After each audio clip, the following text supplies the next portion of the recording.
하고 성경을 창세기서부터 요한계시록까지 끊임없이 공부를 갖다 하고 계시기 때문에 제가 중간에 들어와 가지고 어떤 강론을 특별히 할 것이 없어요. 그래서 특별 강론이라고 이름을 지어서 아마 우리가 예수님을 믿고 제일 먼저 암기했던 것이 주기도라고 생각이 듭니다. 이 주기도를 특강을 하기로 마음을 먹었어요. 그래서 오전 시간에 1부, 오후 시간에 2부 해서 이제 강론이 되는데, 특강이기 때문에 이게 이제 우리 성경을 해석을 하려면 문자적 해석과 역사적 해석과 의미적 해석을 해야 된다고 늘 공부를 갖다 해오셨어요. 그런데 우리 개혁교회에서는 거기에 끝으로 적용이라고 하는 부분이 또 있습니다. 성경을 이론으로만 공부하는 것이 아니라 실질적인 삶 속에서 어떻게 적용을 하는가, 그런 거 문제예요. 그런데 우리가 공부하기는 적용을 우리가 하는 거냐, 이런 문제가 이제 제기가 돼서 적용은 우리 교회에서는 가르치질 않는다, 성령께서 친히 하신다 그러는데, 히브리서 기자에 의할 것 같으면 구약 사람들이 구원에서 도태가 되어진 것이 믿음을 자기 마음에 화합지 않았기 때문에 그렇게 되어진다고 그러거든요. 우리 그 마음에 화합이 돼야 복음을 듣고 강론을 듣게 되면 그것이 우리들의 양식이 되어져야 우리는 그의 열매가 맺게 되어지는 거거든요. 그 열매 맺는 거는 성도가 맺는 거예요. 물론 성령의 감동으로 되어지는 겁니다. 그래서 우리 개혁교회의 성경관을 보게 되면 축자적, 유기적, 영감설이라고 이렇게 이야기를 해요. 그 이야기는 뭐냐면 모든 성경이 우리 성경의 성경 구절 하나하나 이런 것들이 다 하나님의 감동에 의해 가지고 우리 저자들에 의해 가지고 성경이 기록이 되어졌다. 성령의 감동에 의해서 기록이 되어졌다 그래서 영감설이라고 이렇게 이야기를 하거든요. 그러니까 우리는 성경이 무오하다고 믿는 사람들이에요. 성경은 틀린 게 없다, 이렇게 믿는 거예요. 그게 대전제를 또 하기 때문에 특강의 근본, 우리 기본이 뭐냐면 성경 구절을 우리가 확인을 해봐야 될 것 같습니다. 그래서 우리 본문을 보시게 되면 아마 주제로 해가지고 강론 교재를 갖다 준비했는데 아직 전달이 안 된 것 같아요. 그래서 일부 시간에 안 됐다고 한다면 받으신 분이 있고, 그래서 만약에 받지 못했으면 그걸 받아야 2부까지 계속이 되어지니까 참고를 하시면 좋겠습니다. 그래서 문자적 해석은 제가 안 할 거예요. 왜? 교재로 해가지고 다 글로 써져 있기 때문에 우리 이 헬라어의 전문가들이 번역을 갖다 한 거기 때문에 제가 해봤대서 소용이 없어요. 그거보다 더 자세히 할 수가 없어요. 그거 한번 보시게 되면 이렇게 우리가 주기도문이 해석이 된 거구나, 원어가 이렇게 해석이 되어졌구나라고 하는 걸 이해를 하실 수가 있기 때문에 본문 해석은, 문자적인 해석은 하지 않습니다. 근데 이 역사적인 해석을 우리가 좀 해야 될 것 같아가지고, 예수님 오셨을 때 이제 이 역사 해석이 시작이 되어지잖아요. 근데 본문에 보면 그러므로 너희는 이렇게 기도하라 해가지고 시작이 돼요. 그러므로 너희는 이렇게 기도하라. 그러므로라고 하는 접속사가 있기 때문에 그 앞에 거하고 무관한 것이 아니겠죠. 예수님 오셨을 때에도 많은 사람들이 기도를 갖다 했어요. 우리 대망사상이라 가지고 메시아가 어서 오시옵소서라고 기도하는 사람들이 유대인들이었었는데, 그 예수님이 오신 뒤에도 예수님이 메시아인지를 알아보지 못하고 십자가에 못 박는 그 죄까지 저질른 것이 유대인들이거든요. 왜 그랬을까요? 구약 성경에 대한 해석의 문제가 생긴 거예요. 그래서 그 구약 성경 해석에 따라서 바리새파도 생기고 또는 사두개파도 생기고 헤롯 당원도 생기고, 근데 4대 분파가 그때 이제 만들어졌어요. 그러니까 이스라엘 백성들은 성경을 어떻게 믿는가에 따라 가지고 전부 패가 갈린 거예요. 그래서 그 사람들은 자기네들 지도자가 가르치는 대로 해가지고 성경을 이해를 했어요. 그런데 예수님이 와서 이제 그런 사항들을 너희들이 구약 성경을 오해했구나. 이 성경은 나에 대해서 증거한 건데 나에 대해서 증거한 거를 너희들이 알지를 못해. 그래서 너희들이 율법에 대한 모든 것들을 오해를 갖다 했고 그리고 너희의 삶 전체가 지금 오해에 머물러 있는 거야. 이걸 지적을 하신 거예요. 이제 우리 5장서부터 6장까지 내용이 전부 그 이야기들이에요. 우리 5장서부터 7장까지를 산상수훈이라고 이렇게 이야기를 하는데 산상수훈의 모든 이야기가 예수님이 구약성경관에 의해 가지고 당신이 이루실 것과 앞으로 이루어 가실 것, 이 모든 것들을 설명하는 내용이거든요. 매우 중요한 거예요. 근데 그때에 율법과 선지 뭐 이렇게 가지고 율법을 지키느냐 뭐 그거 지키지 않는 거냐 이런 거 가지고 이제 논쟁이 벌어지니까 예수님이 때로는 그런 이야기도 해요. 내가 율법이나 선지를 폐하러 온 줄로 생각지 마라. 나는 그걸 완전케 온 사람이야. 이렇게 예수님이 이야기를 하거든요. 그러니까 구약의 율법을 폐기를 갖다 했다 해가지고 폐기론을 주장하는 사람들이 있어요. 심지어 구약 성경은 필요 없다라고 이야기하는 자유주의 신학자들도 있게 되어져요. 그런데 우리 개혁교회에서 이야기한 것은 성경 66권을 가지고 공부를 하기 때문에 그 성경 66권은 창세기로부터 요한계시록까지 한자도 오류가 없이 우리가 믿어야 될 내용들입니다.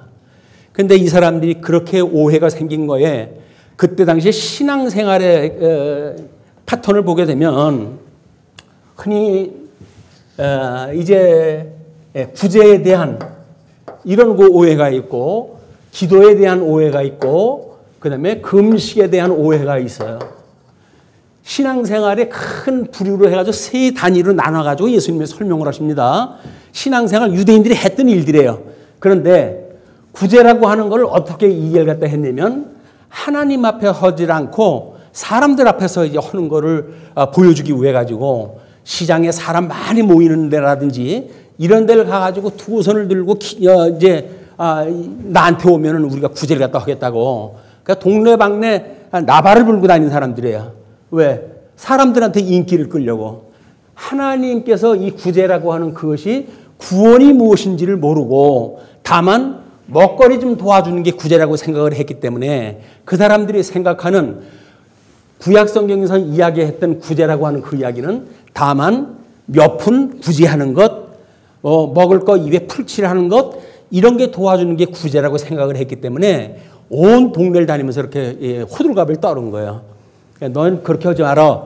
이 오른손이 한 거를 왼손이 한 걸 오른손이 모르게 하는 것이 구제의 원리야. 그걸 은익사상이라고 이렇게 이야기를 해요. 구약 성경에 보게 되면 예수님 그 메시아에 대한 이야기로 전부 점철됐거든요. 그런데 하나님께서 성령의 감동을 주어가지고 그걸 숨겨놨어요. 왜? 지혜로운 사람, 하나님께서 복 주신 사람, 믿기로 예정되어 있는 사람들만 구약 성경을 보고 메시아네 이걸 알 수가 있어요. 그렇지 않은 사람들은 유대인들처럼 지금 그냥 인정사정 볼 것 없이 사람들 죽이고 그러잖아요. 전쟁으로. 그것이 성경을 오해하고 있기 때문에 그런 거예요. 구약식으로 오해를 갖다 해가지고 땅 끝까지 점령을 갖다 이제 하라고 하나님께 명령을 갖다 하셨으니까 이게 육적으로 보여준 계시에 대한 오해로 만들어진 일들입니다. 그리고 이제 기도도 마찬가지예요. 우리 한국 교회도 이 기도를 할 때 철야 기도라든지 하게 되면 기도할 수가 없잖아요. 긴 시간. 그러니까 그걸 어떻게 하면 긴 시간을 기도할까? 방언 기도를 갖다 하게 되면 밤새도록 해도 된다. 이래서 방언으로 이제 기도를 갖다 하시는 분들이 있어요. 그런데 이번에 특강을 들으시게 되면 밤새도록 우리 기도를 갖다 해도 시간이 모자랄 거예요. 그 비밀을 제가 이제 알려드리는 거예요. 특강이니까. 그리고 이제 이 금식을 갖다 하게 되면 어떻게 유난을 떠는지 그냥 머리에 산발을 갖다 하고 한 3끼 굶었나 그런데 석 달을 굶은 사람처럼 그렇게 사람들이 모양을 꾸미고 그래요. 사람들 나 이렇게 금식했다 이걸 보여주려고. 우리나라도 40년 우리 예수님이 40일 금식했다고 조금 영빨이 있는 사람들은 40일 금식을 갖다 한다고 해가지고 호들갑을 떨고 자랑을 삼고 그러거든요. 금식은 그게 아니잖아요. 우리 예수님은 너희들이 신랑을 빼앗길 날이 오는데 우리가 예수님이 지금 우리하고 함께 있는데 왜 금식을 하냐. 이제 신랑을 빼앗길 날 너희들이 금식을 할 거야. 이렇게 이야기를 하거든요. 그러니까 예수님을 잃어버린 사람들에 대한 거를 보여주는 그 육적 계시 방법이에요, 이게.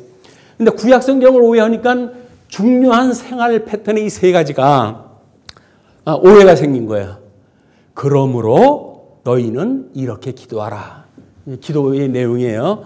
뭐 구제에 대한 이야기도 마찬가지고 금식에 대한 이야기도 마찬가지고 특강으로 하게 되면 한없는 우리 주제를 가지고 이야기할 수가 있는데 오늘은 주제가 이제 주님이 가르치신 기도를 가지고 이야기를 할 거니까 이 기도란 무엇인가? 이걸 우리가 사실은 예수 믿고서부터 주기도를 끊임없이 해오고 그러지 않습니까? 그런데 주기도를 한다는 이야기가 거의 주문 수준이에요. 주문 수준. 그냥 뭐 외워진 대로 암기되어진 대로 해가지고 그냥 처음부터 끝까지 이렇게 암송을 했어 라는 걸로 되어지기 때문에 이거 1분도 안 걸려요. 기도를 갖다 하게 되는데 주님이 이게 얼마나 중요하면은 유대인들이 그 2000년 동안이나 성경을 배웠던 사람들인데 이게 대대로 물려가면서 오해했던 성경이기 때문에 너희들은 이렇게 기도하라 라고 한 걸 가르쳐 주신 거 아니에요?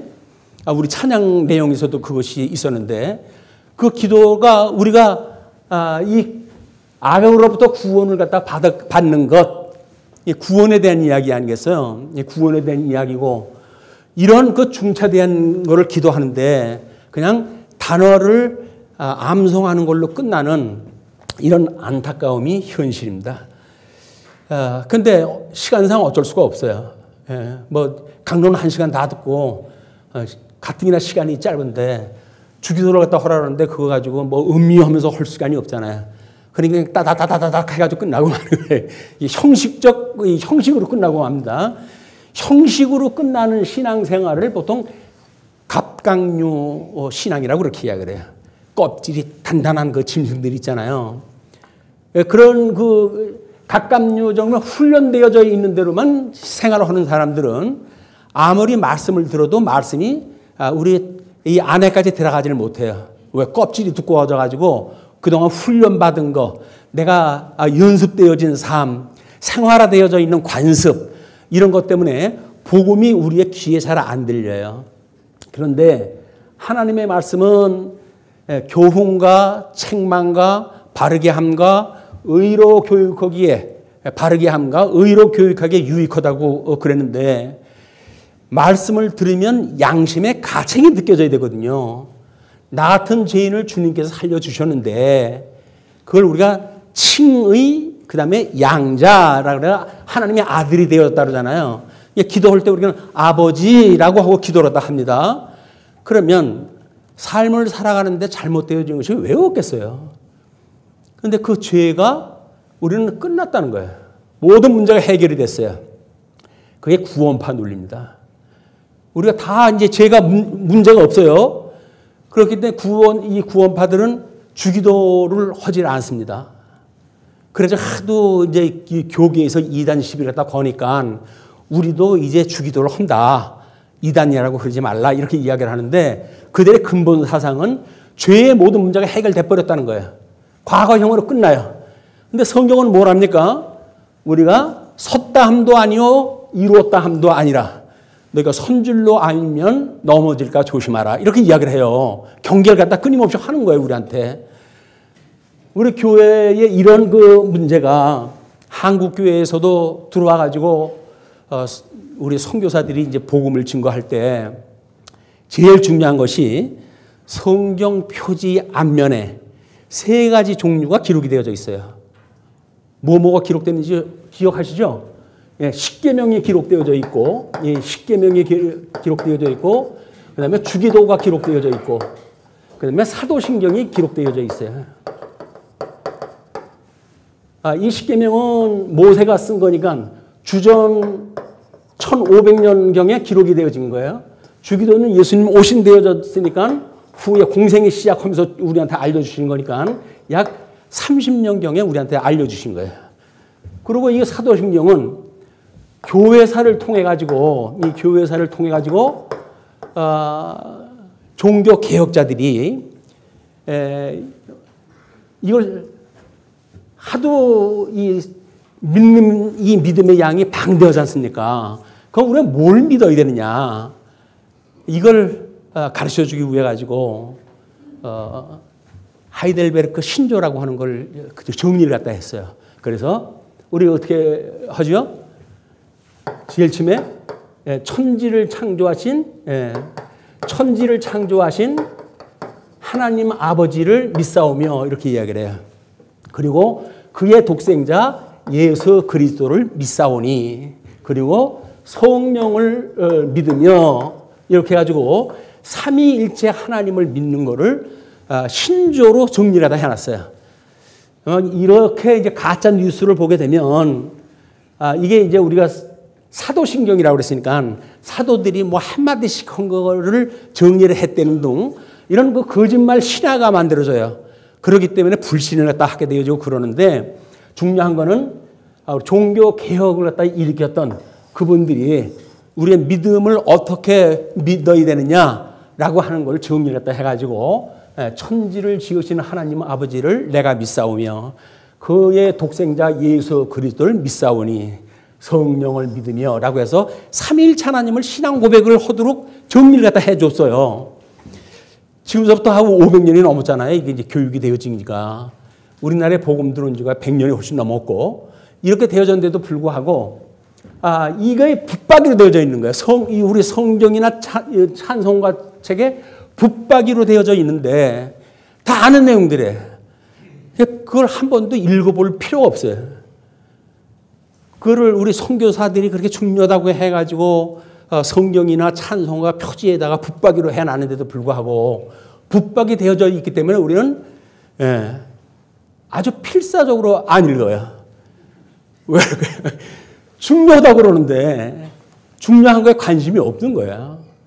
중요한 거에 관심이 없다고 하면 우리가 뭘 믿는지, 또 어떤 걸로 가치를 여기면서 신앙생활을 해야 되는지, 또는 우리가 뭐가 하나님의 뜻이기 때문에 기도를 해야 되는지, 이런 거에 관심이 없다는 겁니다. 뭐 성경을 해가지고 성경 박사라고 해서 뭐 별의별 얘기를 다 하지요. 실질적으로 우리 삶 속에 중요한 알맹이는 다 빼놓고 있는 거예요. 그래서 우리 선교사들이 우리나라에 들어와가지고 뭐 그때 문맹률이 높을 때고 뭐 저 성경책도 넉넉하지 않을 때니까 쪽복음을 가지고 복음을 좀 들어와가지고 가르치고 그러지 않았습니까?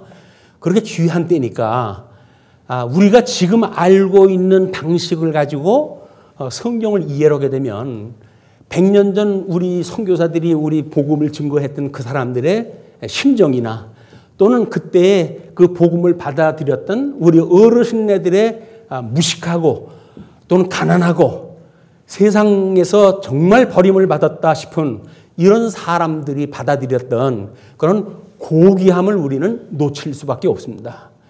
그리고는 기고만장해요.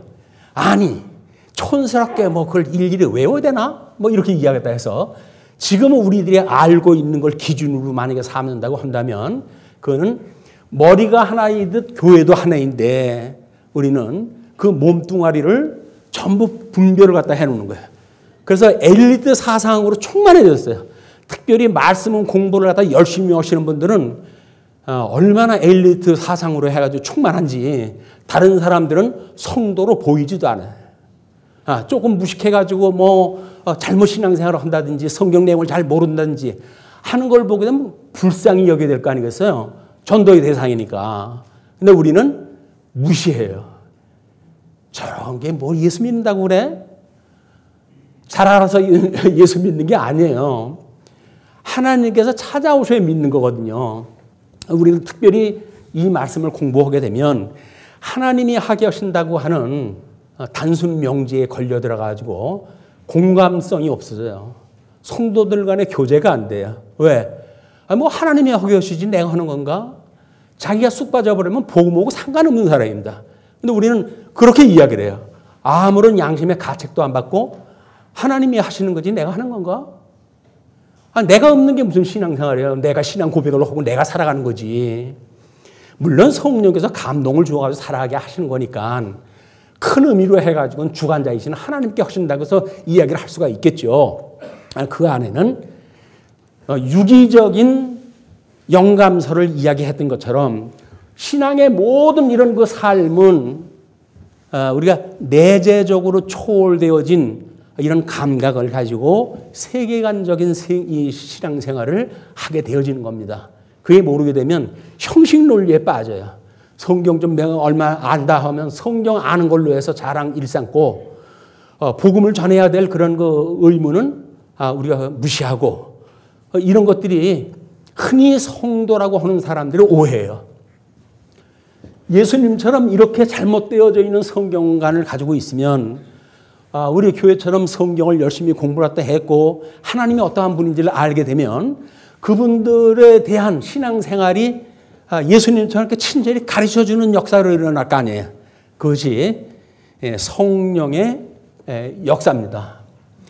그래서 예수님이 승천하시기 전에 그렇게 약속을 하시죠. 성령이 오시면 너희가 권능을 얻고 뭐 예루살렘과 온 유대와 사마리아와 땅끝까지 이르러 나의 증인이 되리라 라고 하는 약속을 하셨잖아요. 그 약속대로 우리는 증인의 삶을 사는 거예요. 근데 예수 믿는 사람 때는 예수를 안 믿겠다고 하는 역설이 나와요. 왜? 한국 교회가 특히나 요즘 신임도가 떨어져가지고 뭐 17%래나 뭐 그래요. 예수 믿는 사람들 믿을 만한 건 한 17% 정도 수준밖에 안 된대요. 왜 그러냐면 교회가 교회 역할을 안 하기 때문에 그러는 거예요. 그렇죠? 돈 많은 게 교회인지를 알고 사람 많은 게 교회인지를 알고 근데 하나님은 하나님의 나라는 수에 있지 않다고 그럽니다. 수에 우리가 함몰이 되어지게 되면 수단 방법 가리지 않은 이제 방법이 나오게 되거든요. 우리 목표가 잘못 설정되어지게 되면 우리들이 가지고 있는 모든 방법에 오류가 생기게 돼요. 그래서 우리가 목적 지향적인 삶을 사는 것이 얼마나 소중한 것인가. 그 목적이 우리 하나님의 뜻을 살피는 일이니까 이게 이렇게 너희는 이렇게 기도하라 라고 그러면서 제일 먼저 가르쳐 주시는 항목이 뭐냐면 하늘에 계신 우리 아버지요 이렇게 나와요. 하늘에 계신 우리 아버지.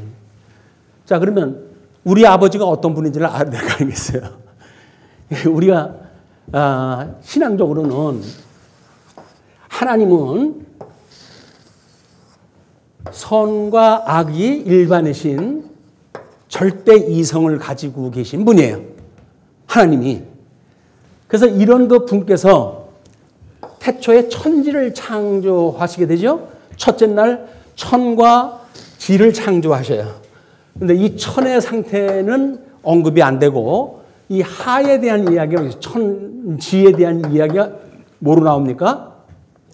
공허하고 혼돈하고 흑암이 깊음 위에 있더라 이렇게 표현이 돼요. 그럴 때 하나님께서 빛이 있으라라고 하심으로 이 세계는 빛과 어둠으로 나뉘게 돼요. 이게 하나님이 좋아하시는 역사는 빛의 역사로 등장이 되어지고 하나님이 싫어하시는 일은 어둠의 역사로 이제 일어나게 되어집니다. 그게 천사와 마귀가 하는 일들이에요. 자, 그러면 첫째 날 이렇게 천지를 만드신 하나님이 빛과 어둠으로 나누셨잖아요. 그 나누신 것이 구별하다 그런 그 이야기입니다. 하나님은 선과 악, 성과 속 이런 것들 자꾸 구분을 갖다 해 나가시는 분이에요. 그게 심판의 역사이기 때문에 그렇습니다. 예수님을 믿는다고 그냥 뭐 구원을 받는다든지 이런 어떤 오류에 빠지게 되면 신천지로 갈 수밖에 없어요. 왜? 살아있는 이만희 씨만 믿으면 되니까. 근데 성경은 그렇게 이야기를 하지 않습니다. 우리 예수님은 이미 승천을 하고 계시고 그 다음에 그의 성령을 보내주셔가지고 우리로 하여금 믿어 깨닫고 하나님을 경외하게 하시도록 역사를 하시거든요. 하나님을 경외하지 않고 어떻게 뭐 인사처럼 하나님 나한테 까불면 죽어 이런 그 이야기하는 건 아니에요. 그렇게 하면 안 되는 거예요.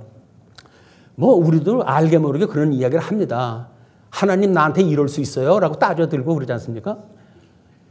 농도 차이만 있지 하나님이 어떠한 분인지를 모르니까 피조되어진 인간이 이 어마어마한 하나님, 그 하나님에 대해서 이럴 수가 있어요? 저럴 수가 있어요? 따지는 거야. 기도나 한다는 사람들이 대부분 또 그래요. 기도 안 하는 사람들은 뭐 아유 내 팔자야 그렇게 살지만 하나님의 뜻을 구한다고 하는 성도들은 하나님한테 뭐 금식 기도도 하고 철야 기도도 하고 근데 문제가 해결이 안 되거든요. 그럴 때 하나님한테 따지는 거야. 그리고 그걸 믿음에 큰 의미를 갖다 두고 그렇게 살아가요. 그렇지는 않습니다. 하나님이 우리들한테 이러한 영광을 보여주시는 것은 우리 피조물인 인간이 어떠한 반응을 보이는가에 대한 이야기예요. 그것이 하나님의 주권 영광 선포라고 그러면 성도들로 하여금 찬양을 통해 가지고 예배하게 하시는 겁니다. 예배. 그래서 우리는 하나님을 믿는다고 한다면 예배라고 하는 반응이 나오게끔 되어 있어요. 조금 벼슬어치 앞에서도 오금이 저려가지고 우리가 뭐 할 얘기를 다 못하는데 천지를 지으신 하나님이 얼마나 만만하면 하나님 앞에 망발을 합니까? 제대로 모르는 거예요. 경외심이 없는 거예요. 하나님을 경외한다고 하는 그런 마음에 그런 준비가 안 돼 있는 사람들이에요. 이것이 세를 모으고 세속화하고 한국교회가 타락하는 대로 끌고 가는 이런 잘못되어져 있는 지도자들 때문에 이런 일들이 만들어진다. 한국의 세속화는 이제 교회의 세속화는 대형 교회가 만들어지면서 이게 더 심각해집니다. 예. 거기는 쌓아놓은 게 많잖아요. 또 뭐 구제한다 또는 선교비를 뭐 지원한다 이런 게 많으니까 그걸 행세를 하기가 쉬워요. 모든 사람들 자기가 주관을 하려고 그래요. 그래서 그 아까운 재산을 다른 사람한테 줄 수가 없으니까 세습이라고 하는 교회에서 금지하도록 약속되어져 있는 것도 금하고 세속을 하고 싶어요. 내 아들한테 물려줘야지. 교회가 자기 겁니까? 근데 우리는 그런 걸 분별할 수가 있으니까 말도 안 돼 이렇게 생각이 들지만 수많은 그 성도님들이 다 인정을 해요. 그렇게 해야 된다는 거예요. 아무리 우리가 성경 공부를 했다 해도 성경을 제대로 알지 못하게 되면 우리 삶에 나타나는 현상들은 병든 삶으로 나타날 수밖에 없어요. 뭐 여행 그 좋아하시는 분들이 그 어떤 뭐 나라에 도착을 하게 되면 그 나라의 사람들의 냄새가 다르대요. 왜냐면 그들이 취하는 음식 때문에 나는 고유한 냄새거든요. 그 민족의 고유한 냄새. 그냥 일반 음식을 먹어도 그런데 신령한 양식을 먹는 우리들은 어떻게 나타나겠어요? 그리스도의 향기가 나타나느냐? 복음적인 말씀을 들은 사람들은 그리스도의 향기가 바라겠죠. 근데 그렇지 않은 사람은 악취가 날 수밖에 없는 거예요. 뭐 담배 냄새, 술 냄새, 뭐 자주간 그런 걸로 해가지고 질색을 갖다 하고 그러는데 그런 냄새가 이게 나게 마련이다. 복음을 깨닫게 되면 그리스도의 향기를 바라는 사람들의 그리스도의 냄새가 나야 된다고 우리 이야기를 하죠. 뭐 사도 바울은 그걸 너희들이 나의 편지라고 그렇게 이야기를 하지 않습니까? 자기가 복음을 가르쳤는데 그 사람들이 당신이 사도가 맞냐 뭐 안 맞냐라고 하는 걸로 시비가 걸릴 때 내가 너희한테 보낸 편지 아니야? 성경을 가르쳐줬던 그 성경이 복음을 깨달았던 내가 너희한테 알려줬으니까 내가 너희들에게 보낸 편지가 너희들 자체다. 이렇게 해가지고 오해를 갖다 불식시키려고 애를 쓰고 그렇습니다. 이런 우리 이렇게 기도하라고 하는 명분은 이제 충분히 됐어요. 빛과 어둠이 나눠지고 그 다음에 이 땅에 대한 거를 윗물과 아랫물로 또 나누시잖아요. 윗물과 아랫물로 나누시고 그리고 아랫물은 우리 궁창과 그 다음에 이 아랫물에서 묻히 드러나라 해가지고 우리 바다와 육지와 공간이 만들어져요. 그걸 넷째 날 만들어진 사건들 이게. 넷째 날 만들어진 거는 천하계라고 그렇게 이야기를 하는 거예요. 하나님이 만드신 세계 중에 천하계가 있고 천상계가 있는데 흔히 하나님을 아는 사람들이 성경을 배웠다고 하는 사람들이 4일 이전의 거를 천상계라고 이야기를 하고 그 다음에 4일 이후의 거를 천하계라고 이야기를 하는 겁니다. 근데 이 천하계는 계시의 사역이 다 끝나게 되면 이건 불로 심판을 갖다 해가지고 하늘은 두루마리처럼 말려버리고 땅은 불에 체질에 녹듯이 다 녹아버릴 거예요. 이 땅이 없어져요. 요한계시록에 보게 되면 하나님 나라의 내림에 대한 것이 이야기되지 않습니까? 하나님 나라가 임한다고 하는 그 이야기예요. 이런 전체적인 천지를 지으신 우리 하나님을 우리가 아버지라고 부르는 거예요. 이걸 성경적인 이 해석으로 보게 되면 뭐 혹격이니 뭐니 해가지고 설명이 되어져 있잖아요. 그냥 그거는 문자적인 해석의 범주에 끝난 거고, 우리는 이거를 의미적으로 보게 되면 이것이 엄청나게 방대한 이야기다. 하늘에 계신 우리 아버지여 라고 그 한마디를 우리가 부를 때 이미 우리는 천지를 창조하신 하나님을 염두에 두고 지금도 온 주권을 가지고 세상을 섭리해 가시는 하나님, 우리 하나님이 하시는 일은 그렇습니다. 이 성부 하나님이 하시는 일을 우리가 예정이라고 이야기를 하고, 성자 하나님이 하시는 일을 구속이라고 이야기를 하고, 그리고 성령 하나님이 하시는 일을 인치심이라고 이렇게 이야기를 하죠. 에베소서에 소개되어진 대로 삼위일체 하나님의 이 영광을 찬송케 하기 위해서 하나님께서는 이렇게 계시를 갖다 하셨다, 그 이야기예요. 우리를 구원을 갖다 하고. 그러니까는 우리가 이런 세상을 만드신 하나님을 아버지라고 부른다고 할 때에는 낳아주신 분을 우리가 부를 적에도 아버님라고 하면서 우리가 경외심을 가지고 부르는데, 세상을 지으시고 창조를 갖다 하셨던 그 하나님을 자기하고 뭐 맞짱을 뜨는 어떤 그런 상대적인 존재로 이해를 한다든지, 그런 분들은 하나님을 모르는 사람들이에요. 불신자예요, 불신자. 사도신경에서 이야기했던 것처럼 천지를 지으신 하나님 아버지를 내가 믿사오며, 그런 오해가 있는 사람들입니다. 자, 그런 뒤에 첫 번째 하는 일이 뭐냐면, 하늘에 계신 우리 아버지여 한 다음에 이름이 거룩히 여김을 받으시오며, 그래요. 거룩히 여김을 받는 이름. 하나님의 그 이름이 거룩히 여김을 받으시라. 그 이야기는 뭐예요? 하나님이 이렇게 빛과 어둠을 나누시고, 이렇게 선과 악을 나누시고, 죄로부터 구원을 갖다 하는 의의를 갖다 나누시고, 이렇게 하는 심판의 역사를 갖다 하신 것처럼 창세 전에 이미 예정을 갖다 하셨다고 그랬잖아요. 이 예정은 우리가 이중 예정이라고 그렇게 이야기합니다. 이중 예정의 이중이라는 이거 이야기는 선택과 유기가 포함되어졌다 이거예요. 선택과 유기. 이미 그리스도 안에서 선택한 자가 있고 유기된 자가 있는데, 하나님의 이름이 거룩히 여기시려고 한다면 유기된 자는 버려버리시고, 그리고 선택되어진 자는 구속을 갖다 해주셔야 하나님의 이름이 거룩히 여김을 받는 거예요. 예, 우리가 거룩이라고 하는 것이 어떤 성품 자체의 그 거룩성이라고 하는 그 잘못 오해를 갖다 해가지고, 또 잘못 오해했다고 하는 그분들 때문에 우리가 가지고 있는 거룩의 의미가 손상되고 안 되겠죠. 성도 생활을 갖다 어떻게 하느냐, 뭐 이런 것들이 거룩한 삶이냐 아니냐 이렇게 이야기를 하는데, 거룩하다라는 얘기는 거룩할 성제, 거룩성, 거룩해지는 성스럽게 되어지는 것, 예수님을 믿고 예수님의 풍습을 따라서 예수님을 닮아가는 것, 그게 성화되어지는 거거든요. 그것이 바로 하나님께서 우리에게 주시는 은혜의 역사예요. 그래서 그거를 거룩히 여김을 받아달라고 이제 기도를 다 하는 겁니다. 그리고 나라가 임하시오며, 나라. 우리 예수님은 이 땅에 의를 이루시고 나라를 이루시기 위해서 오신 거 아니에요. 그러니까 무엇을 먹을까, 무엇을 마실까, 무엇을 입을까 너희들은 염려하지 마라.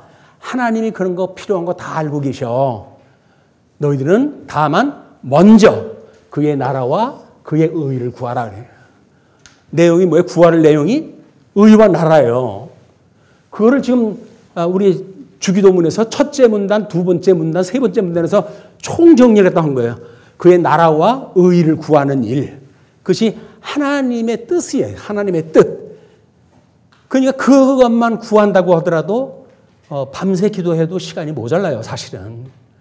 근데 우리는 다 그냥 알고 있고 믿는다고 치니까 그걸 구하지를 않죠. 이미 내가 받고 있다고 생각이 드니까. 근데 만약에 절실한 분이 있다고 한다면 밤새 어제 기도하겠죠. 내 불의가 드러나서 하나님께서 의의 심판을 또 하실 때 그걸 잃어버리고 산다고 한다면 우리는 기도할 수밖에 없는 거 아니겠어요. 이것이 거룩히 여김을 받으시고 나라가 임하시오며, 그 다음에 뜻이 하늘에서 이루어진 것처럼 땅에서도 이루어지이다.